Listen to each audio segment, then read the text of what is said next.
Mas apenas encontrar fósseis transicionais não é o suficiente.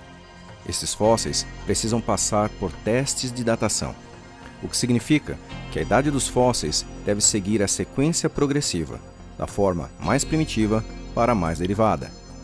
Fazemos uso do decaimento radioativo de certos isótopos para descobrir a idade dos fósseis. Diversos métodos de datação são usados para confirmar os resultados. Cuidados são tomados para se ter certeza de quais fósseis de cada espécie são realmente os mais antigos. Em outras palavras, quais aqueles que representam as primeiras aparições de cada espécie, pois não faz sentido que uma espécie transicional tenha se extinguido antes do surgimento da próxima espécie da sequência. Devemos contar também com o fato de que há espécies bem-sucedidas que passam grandes períodos de tempo sem sofrerem mudanças significativas. O crocodilo moderno, por exemplo, existe nesta forma há 100 milhões de anos, e a barata tem estado presente como é há cerca de 200 milhões de anos. Considerando a sequência réptil-aves com a datação das formas intermediárias, percebemos que elas estão precisamente na ordem correta.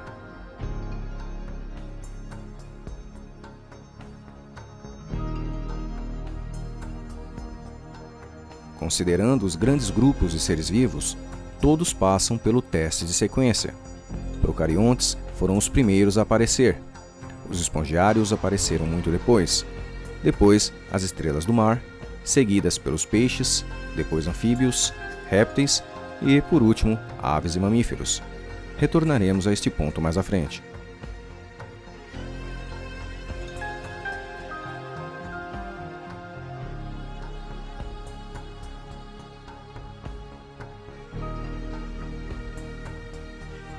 Examinando a estrutura dos organismos, frequentemente percebemos membros e órgãos não funcionais, ou com função diferente da esperada.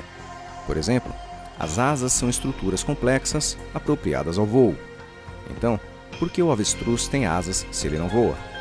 As asas do avestruz têm alguma utilidade para ele, mas não o permitem voar. Os olhos vestigiais de toupeiras, dos peixes de águas profundas e de salamandras são facilmente explicáveis pelo fato de que seus ancestrais necessitavam de olhos. As espécies intimamente aparentadas com esses animais possuem olhos funcionais, herdados destes ancestrais. As cobras são claramente descendentes de répteis com pernas, pois muitas delas possuem vestígios de ossos de cintura pélvica. Estes ossos vestigiais não estão nem mesmo fixos às vértebras, ficando soltos na cavidade abdominal. Muitos lagartos sem patas também carregam pernas vestigiais abaixo da pele, indetectáveis por fora. A planta dente de leão se reproduz sem fertilização, mas ainda possui flores e produz pólen, o qual não tem função para o dente de leão moderno, mas era útil aos seus ancestrais. Alguns escaravelhos carregam asas membranosas vestigiais, que não servem para voo, escondidas abaixo de suas carapaças protetoras. O fato de nós humanos termos ancestrais herbívoros explica o nascimento do dente ciso, também chamado de dente do juízo, e o apêndice vermiforme. Os 4 ossos do final da coluna humana, que formam o cóccix, é uma remanescência da cauda externa de nossos ancestrais.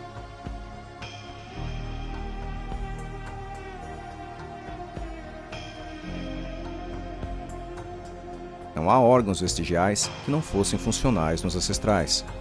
A presença de todos os órgãos vestigiais faz sentido sob a luz da evolução, e nós não encontramos órgãos vestigiais que contradizem a teoria. Não há mamilos em anfíbios, ou penas vestigiais em mamíferos. Nenhum primata carrega chifres vestigiais ou asas degeneradas. Nós não encontramos artrópodes com resquícios ósseos. Não há répteis com asas vestigiais e nem humanos como elas.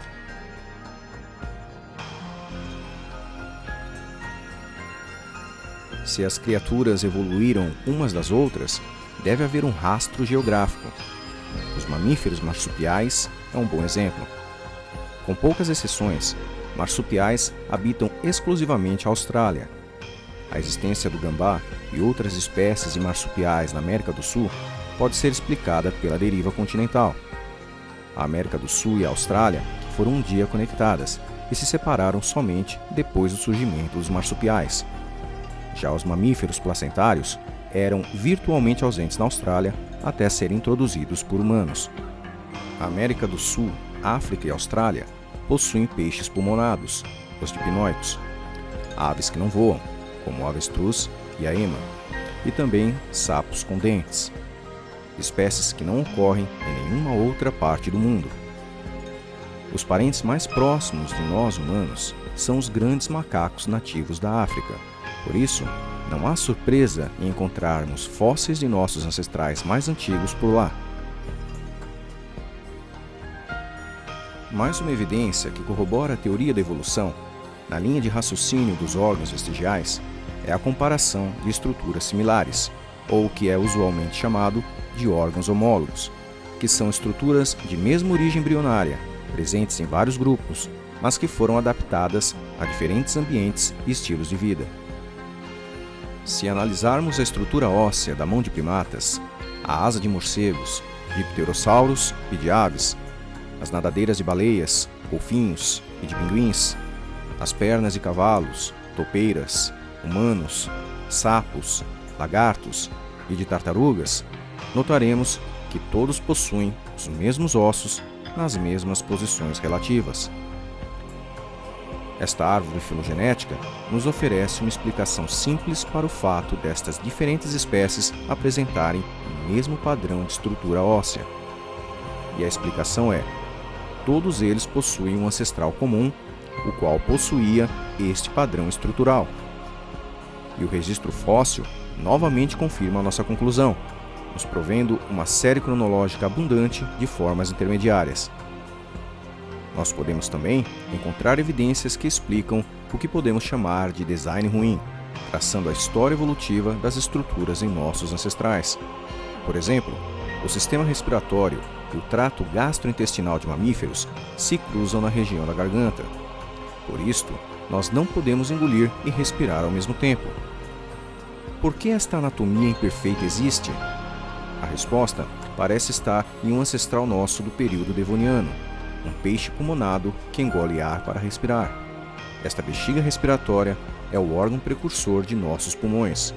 Nós, humanos, herdamos este desenho original com a boca conectada a ambos, sistema digestório e respiratório, mesmo que, eventualmente, isto nos cause problemas.